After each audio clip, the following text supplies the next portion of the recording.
अस्सलाम वालेकुम स्टूडेंट्स। इस वीडियो में हम रेजिस्टेंस की डिपेंडेंस के बारे में बात करेंगे कि वो किन किन फैक्टर्स पे डिपेंड करती है। ठीक है, तो रेजिस्टेंस के फार्मूले में तीन जो है वो पैरामीटर्स हमारे पास आते हैं कि रेजिस्टिविटी है, एल लेंथ है और ए जो है वो एरिया है।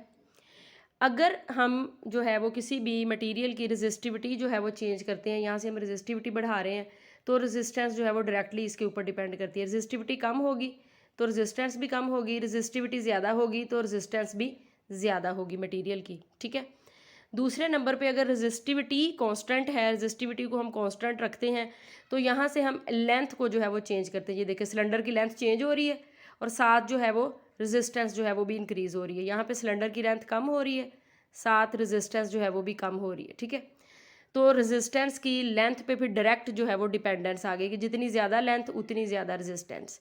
उसके बाद थर्ड फैक्टर आ गया एरिया। यहाँ पे हम एरिया को पहले बढ़ाते हैं, एरिया बढ़ना शुरू हो गया है, सिलेंडर का एरिया ज़्यादा हो गया लेकिन रेजिस्टेंस का फैक्टर कम हो गया।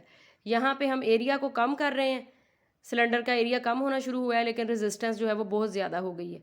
तो इस तरह से हमें ये पता चला कि रेजिस्टेंस जो है वो एरिया पे इनडायरेक्टली डिपेंड करती है, यानी एरिया को बढ़ाने से कम होती है और एरिया को कम करने से ज़्यादा होती है। ठीक है, तो अगर लेंथ और एरिया दोनों कांस्टेंट है तो फिर डायरेक्टली डिपेंड करती है रेजिस्टिविटी पे, और अगर रेजिस्टिविटी कांस्टेंट है तो फिर दोनों फैक्टर्स पे जो है वो लेंथ के बढ़ाने से ज़्यादा और एरिया के बढ़ाने से कम।